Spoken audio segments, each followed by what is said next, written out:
folks, I'm glad you could come down to see my fallout shelter. Just finished painting it last night. Looks like a nice job, Walt. You know, this shelter is a real good idea. If we should ever have a nuclear war, we could get a heavy fallout even though we were not anywhere near the target area. So Ruth and I got to thinking about it, and we figured we'd rather be prepared than sorry. You know, Walt, this gives me an idea. Remember I was thinking about building a dark room in my basement? There's no reason why I couldn't use it for that, too. Oh, this would make a perfect darkroom as well as a fallout shelter. Come on in and see the inside.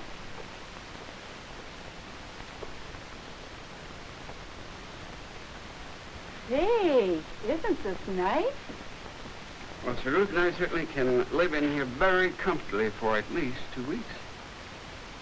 And you know, this room can be put to other uses as well. Yes, Walt. You could use this as an extra bedroom for company. Yeah, and when those grandchildren come, it'd be a great place to put them. You certainly have this well stocked. Radio, extra batteries, fire extinguisher. Yeah, that's right.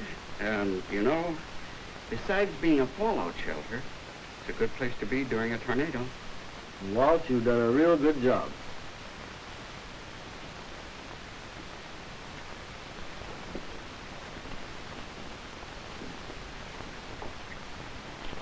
Walt, how long did it take you to build your shelter? Not so long. Oh, I spent a few evenings and a couple of weekends. It's really not so hard to build. Anybody who isn't all thumbs can do it. I'd like to know how you went about it. Wouldn't you, Helen? We'll listen. Go ahead, Walt. Well, here's the way anybody can do just what I have done. To begin with, the best way to build anything is the right way.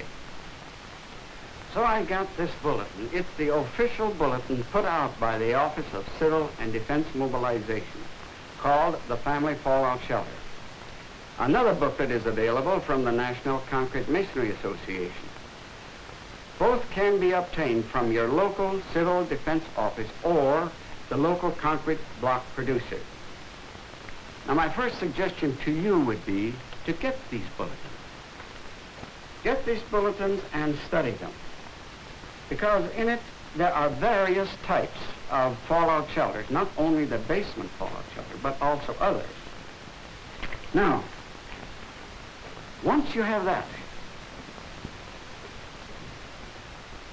then I would suggest that you and the family go down into the basement and decide on just where you're going to build that basement fallout shelter. Now, I decided to put it in this corner. Once that is decided, then the next thing I did, I drew these lines on the floor, because these lines show me exactly where the walls are to be.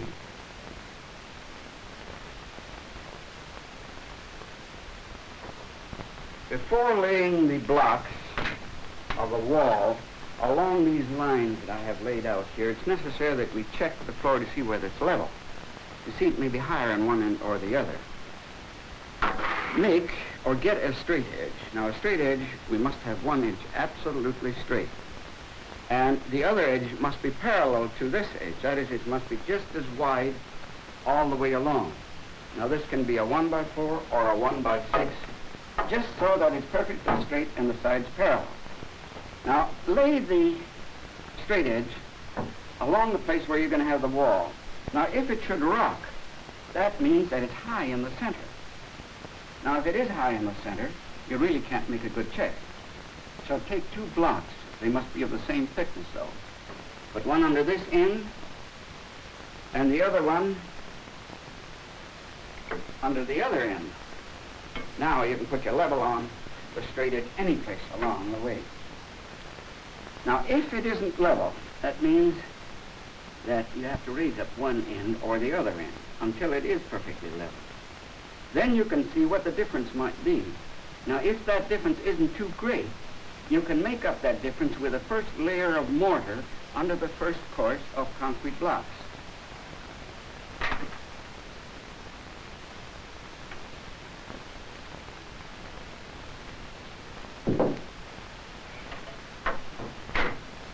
This is a heavyweight 4 by 8 by 16 solid concrete blocks. And they're readily available. Thick, heavy walls and ceiling protect against radiation. The thicker, the better.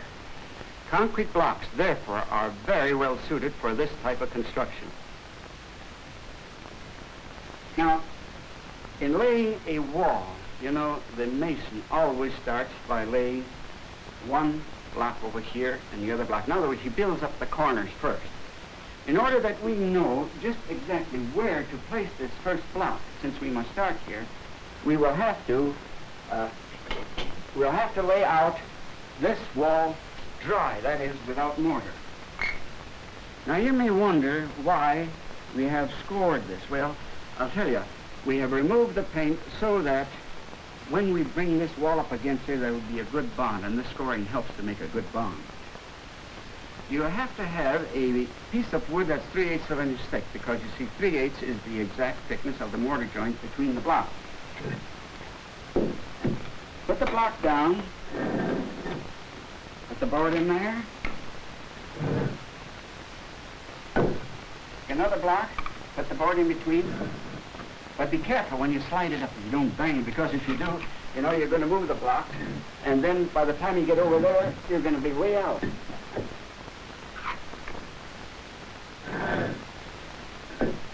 Now, this is the block we were looking for. You know exactly where this block has become.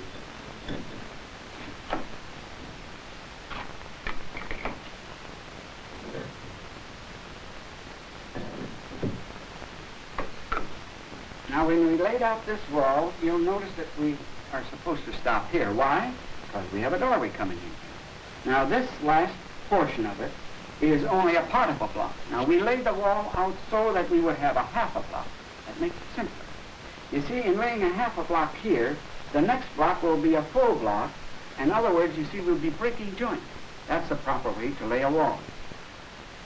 Now, if you have to cut a block, the thing to do is to square a line all the way around and then score it like I have scored it here. But in scoring it the first time, or maybe even the second time, be sure that you do it very lightly.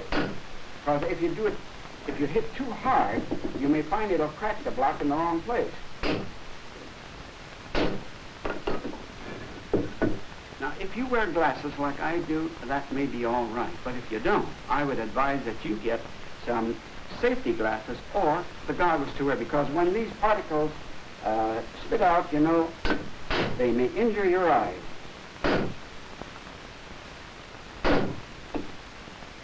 Now we can hit it a little heavier.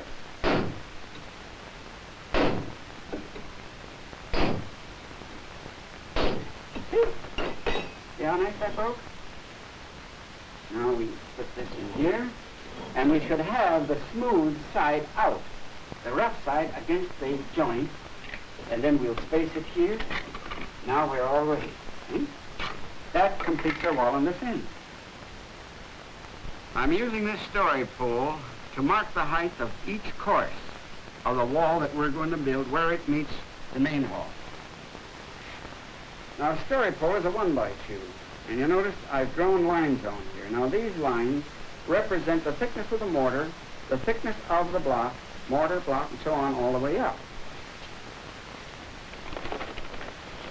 In preparing the mortar to lay the blocks, I'm using a prepared mortar mix. It has everything in it, including the sand. You notice I have a nice little mortar box, which is very easy to make, but you can also mix it in the wheelbarrow. In adding the water, be sure that you don't add too much to begin with.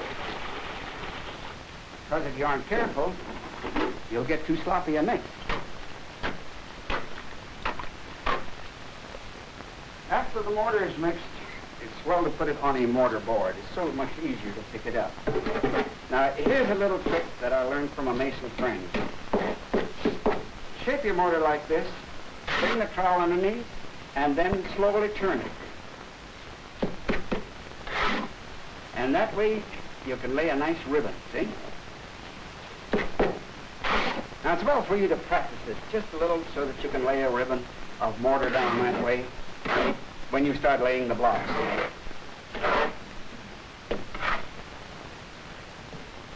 first block we want to lay would be the one in the corner. We must lay these aside.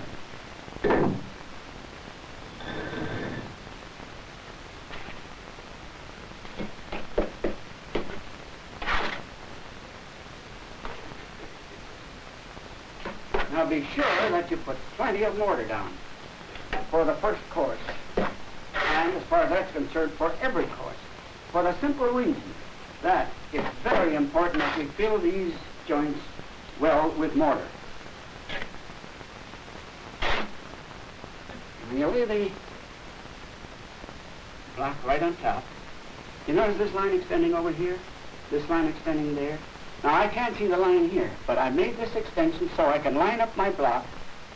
And you see I settle it down and squeeze out the mortar. Be sure to make a full mortar joint for every course so that the wall will be as dense as possible to protect you from radiation.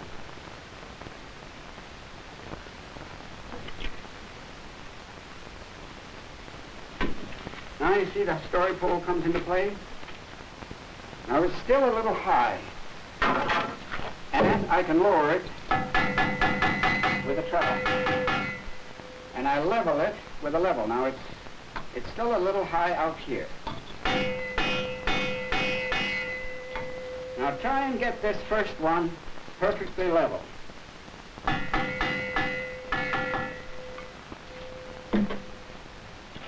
Then pick up this mortar. Then we want to have a little mortar on the end of the block. Because again here, we want to be sure that we get a full mortar joint. Now, sort of squeeze it down a little. Otherwise, it's apt to drop when we set it down. Now, set this block about an inch away from this other block. Settle it down a little, and then push. See, by pushing it this way, you're filling that joint.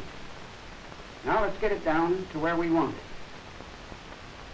See, with all this mortar oozing out, we're sure to get a nice, tight, well-filled space.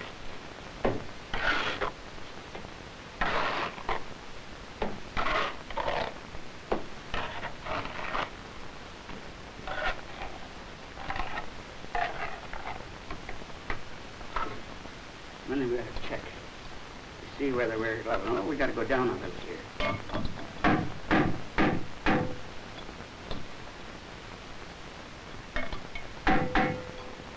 Also check it this way. See that we're in line all the way along. And of course watch this line. See again, that line is ahead of our block so that we know just where we should lay the block in order that it's in the line. Now we have to squeeze this a little more so we can bring that right up to the 3/8" joint. Now our next block will be on the corner.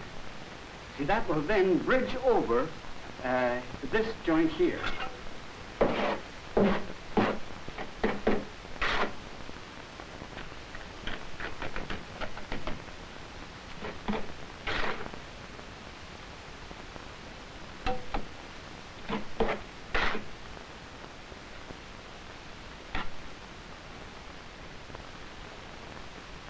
Good full joint.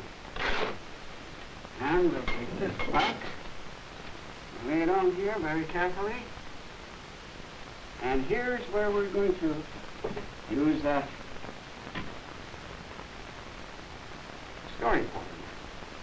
Bringing it down to the line.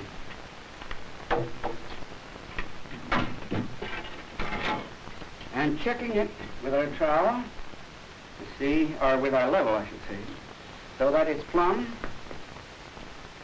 this way, and level both ways.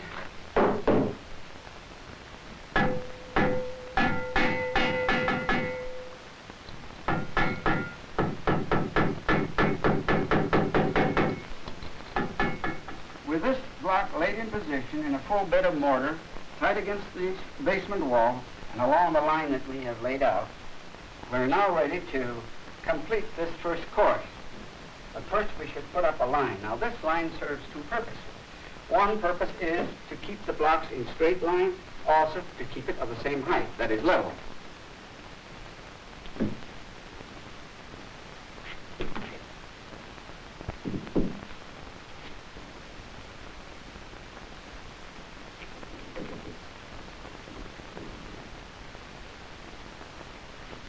be sure that you pull the line reasonably tight and have it right along the edge of the block here as well as over on that side. So we begin laying our blocks here, continue down to the other end. When I laid the second course, I left these openings. Now these openings are made by using a half a block and laying it directly over the joint below. Now when I laid the third course, you see, it'll leave an opening here, which is a vent. Just as described in the fallout shelter booklet. After building up a section of the wall and the mortar begins to firm up, then it's time to tool the joints. Now, tooling the joints serves two purposes. One is to make a nice looking job, and the other is to firm the mortar tight against the blocks. Now, I made a tool out of a piece of half-inch conduit. You notice the end is bent up slightly here, also bent up here and then down to make a handle.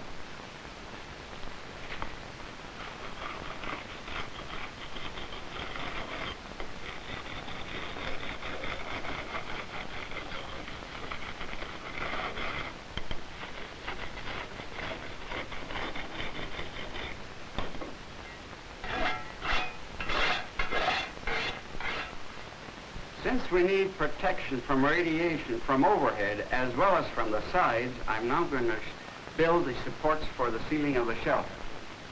Now the ceiling is supported by joists, and these joists in turn are supported by posts bolted to the wall.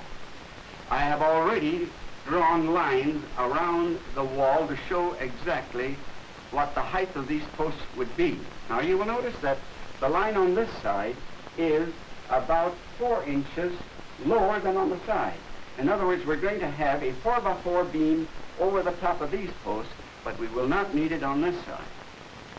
Since this is a hollow concrete block wall, I'm going to use a toggle post. The post should be divided along this wall, the spacing of the post, and I'm going to put one bolt about here and another one about here. Then I'm going to bore holes for the bolt.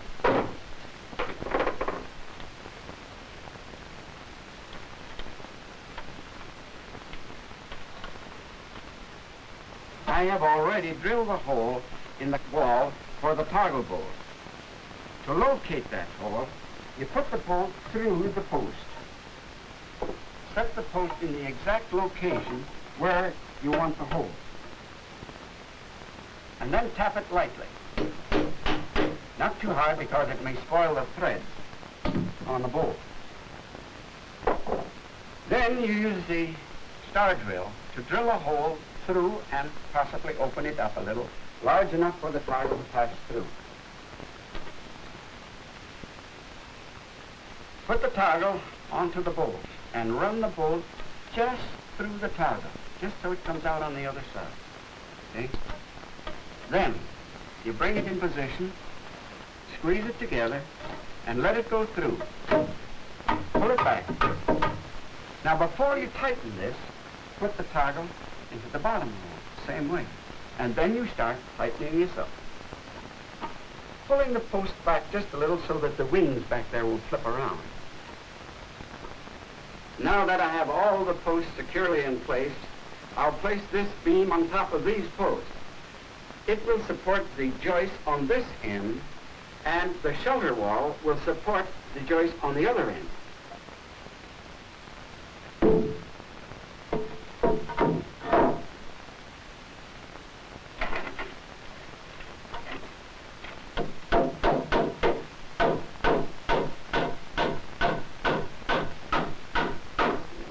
One nail from that side and 2 from underneath.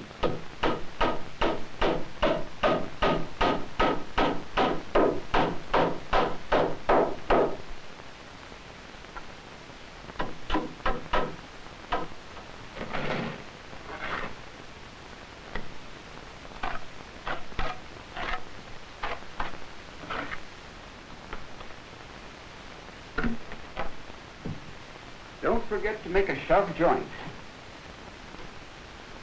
so that you have a full joint of mortar.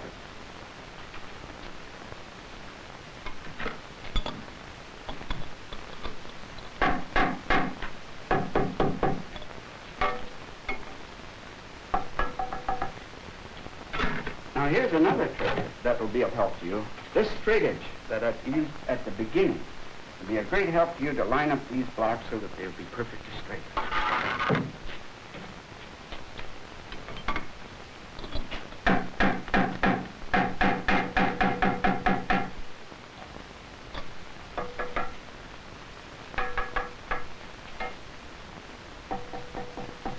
I'm getting along real well with my fallout shelter wall. But if you feel that you need some help, why don't you get a mason to assist you? I'm in the process of putting up the joists, and it's necessary to put bracing between the joists to keep them from tipping.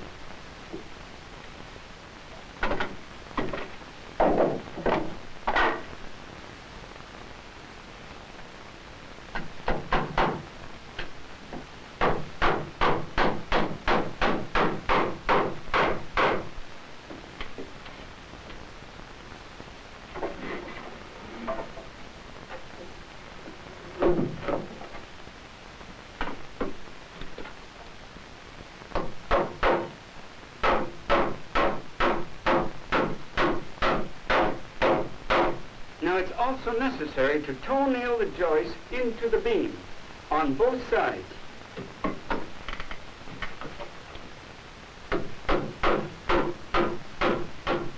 Now that the ceiling joists are in place, I can put up the ceiling boards.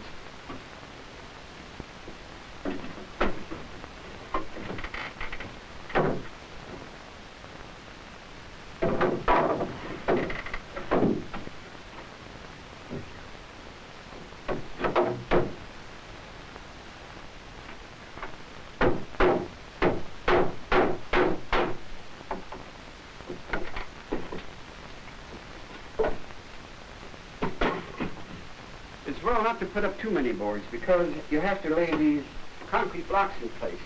You see, you need 2 layers of concrete block, one laid in this direction and the other laid in the opposite direction. You don't need mortar for this. Just lay them up dry and as tightly together as you can get them.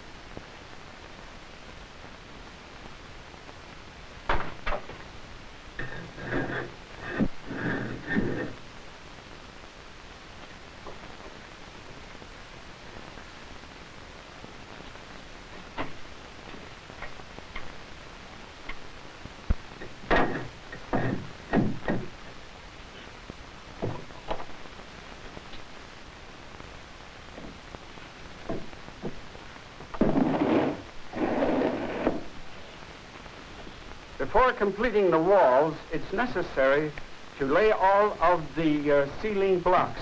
Otherwise, afterwards, you wouldn't be able to get in.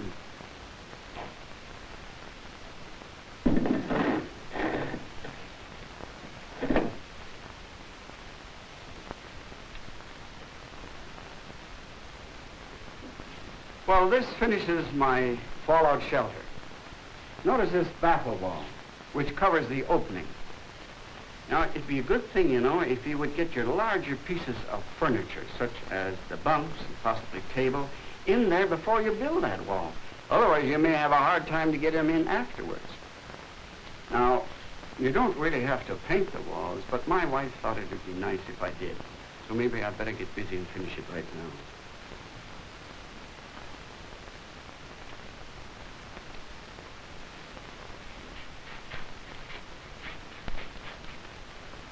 Folks, here is a message from the Honorable Leo A. Howitt, Director of the Office of Civil and Defense Mobilization. You've just seen how Walt has built a family fallout shelter in his own home. I have a shelter in my home. It offers my family good protection in case of a nuclear attack. It also serves a dual purpose, a spare bedroom. We know from tests and from study and from research that the single best action for the protection of the greatest number of people in case of a nuclear attack is a family fallout shelter. May I therefore urge that you build a shelter in your home. By doing so, you not only protect your family, but also you contribute to the nation's security. You add to another strong deterrent to war. We recognize that you need additional information, and for that reason, may I ask that you contact your local civil defense office and obtain additional information, or contact your local concrete block manufacturer for plans and information. No home in America is modern without a family fallout shelter. This is the nuclear age.